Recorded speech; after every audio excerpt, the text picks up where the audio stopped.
ध्यान से सुनिएगा, ये जो बेटा खा रहा है ना, इसके बारे में क्या बोल रहा है। कभी जिंदगी में ऐसे खाना नहीं खाया, आज देखो कैसे खा रहा है कि जैसे मानो पहली बार खा रहे जैसे बिग मैंगो की तरह खाते हैं। बिग मैंगो की तरह। हाँ सही बात है, साल भर से मांग रहे थे, आज बनाया है तो बिग मैंगो वाली फीलिंग आई गई है। हेलो मेरी यूट्यूब फैमिली, आप सभी का बहुत बहुत स्वागत है। आज मैं आप लोगों के लिए ऐसी रेसिपी लेकर आई हूँ कि आप यकीन ही नहीं करेंगे कि इसे घर पर भी बनाया जा सकता है। और जो लोग अंडा नहीं खाते हैं उनके लिए ये बेस्ट ऑप्शन है। आपकी हसरत भी पूरी होगी और खाने में मज़ा भी आएगा। तो आज मैं आपके लिए लेकर आई हूँ वेज अंडा करी, जिसे आप बनाएंगे ना तो खाकर आपकी तबीयत खुश होने वाली है। तो चलिए इसे मैंने कैसे बनाया है देखते हैं। तो गैस पर चढ़ा दिया है एक पैन और डाल दिया है उसमें 2 बड़े चम्मच मस्टर्ड ऑयल। 5 मीडियम साइज की प्याज ली है और साथ में लिए हैं कुछ खड़े गरम मसाले, जिसमें 1 छोटा चम्मच जीरा है, 2 तेज पत्ता है, 5 से 7 लौंग है, वगैरह वगैरह। सभी खड़े मसालों को मस्टर्ड ऑयल में हल्का सा भून लेना है और जब भून जाए तब इसमें डाल देंगे 8 से 10 कलियां लहसुन की। इसे भी ऑयल में डालकर खड़े गरम मसालों के साथ हल्का सा भून लेंगे। और उसके बाद जो हमने प्याज लिया था उसे भी रफली चॉप करके डाल देंगे और इसे भी हमें भूनना है। एक बड़ा टुकड़ा प्याज का मुझे दिख गया जो काट नहीं पाई थी, उसे मैं चाकू से काट रही हूँ। और काटने के बाद अब इसे हम अच्छे से लाल लाल भून लेंगे। और लिए है 3 मीडियम साइज के टमाटर। पर टमाटर डालने से पहले इसमें डाल दिया है 2 बड़े चम्मच खसखस के दाने, जो पहले से ही धोकर भिगोए हुए थे, 2 बड़े चम्मच तरबूज के बीज और 3 से 4 चम्मच काजू के टुकड़े। इन सभी चीज़ों को डालकर प्याज के साथ भून लेना है। लिए हैं कुछ पिसे मसाले, जिसमें 2 बड़ा चम्मच धनिया पाउडर, 1 बड़ा चम्मच हल्दी पाउडर, 1 बड़ा चम्मच लाल पिसी मिर्ची का पाउडर और 1 बड़ा चम्मच किचन किंग मसाला। यहाँ पर मैं MDH का किचन किंग मसाला यूज़ करती हूँ। और भी कंपनियों के आते हैं पर मुझे इसका फ्लेवर ज़्यादा अच्छा लगता है। सभी मसालों को डाल देंगे और उसके बाद जो टमाटर हमने लिए थे उसे भी रफली चॉप कर लिया है, साथ में डालेंगे। और डालेंगे स्वादानुसार नमक। नमक डालने से सारे मसाले भी अच्छे से भूनते हैं और टमाटर भी बहुत जल्दी सॉफ्ट हो जाता है। तो कुछ देर सभी मसालों को हम ऐसे ही चला लेंगे, भून लेंगे और उसके बाद इसे 2 मिनट के लिए कवर कर देंगे, जिससे टमाटर अच्छे से गल जाएं। यहाँ पर आप देखें कि टमाटर गल चुके हैं और टमाटर ने पानी भी छोड़ दिया है। अब इसे खुला ही करके धीमे धीमे आंच पर अच्छे से सारी चीज़ों को भून लेंगे, जिससे मसाले अच्छे से भून जाएं। उसके बाद इसे कवर करके रख देंगे और ठंडा होने के लिए रख देंगे। चलिए अब आगे बढ़ते हैं। तो यहाँ पर मैंने लिया है हाफ केजी के आसपास पनीर। पनीर को हमें ग्रेट करना है और ध्यान रखिएगा कि इसके लिए हमें बिल्कुल सूखा पनीर चाहिए। पानी में डूबा हुआ पनीर इस सब्जी के लिए बिल्कुल भी ठीक नहीं होता है, क्योंकि उसमें वाटर कंटेंट ज़्यादा होने की वजह से जब कॉर्नफ्लावर वगैरह मिलाना होता है तो बहुत ज़्यादा मात्रा में लगता है, जिससे कि जो एग हम बनाते हैं वो या कह लीजिए उसका स्वाद खराब हो जाता है।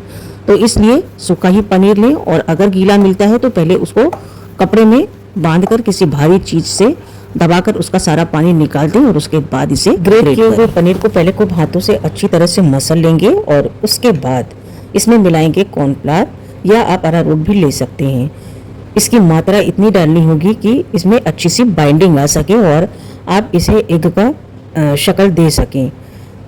ये डिपेंड करता है पनीर के ऊपर, जैसा पनीर होगा उसी हिसाब से इसमें अरारोट या कॉर्नफ्लावर की मात्रा जाएगी। तो यहाँ पर मैं डाल रही हूँ कॉर्नफ्लावर। थोड़ा सा डालने के बाद पहले मैं इसे देख लूँगी और उसके बाद भी अगर गीला लगेगा तब फिर और ऐड करूँगी। तो यहाँ पर अभी मुझे थोड़ा सा गीला लग रहा है, थोड़ा सा कॉर्नफ्लावर और डाला है।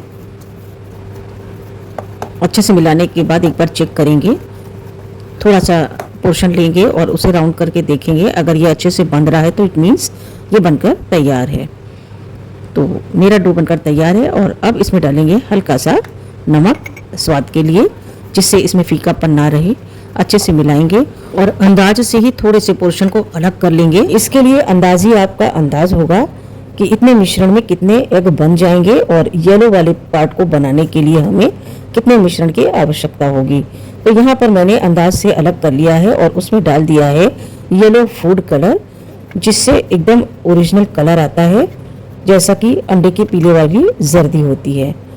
कलर को बहुत अच्छे से मिलाना है कि बिल्कुल एक साथ हो जाए और उसके बाद इनके छोटे छोटे बॉल्स बना लेने हैं। तो पहले हम वाइट वाले पोर्शन से बनाएंगे, इक्वल पार्ट में डिवाइड कर लेंगे। तो लगभग यहाँ पर 8 बॉल्स बनकर तैयार हुए हैं और अब 8 ही बॉल्स हमें येलो वाले पार्ट से बना लेना है।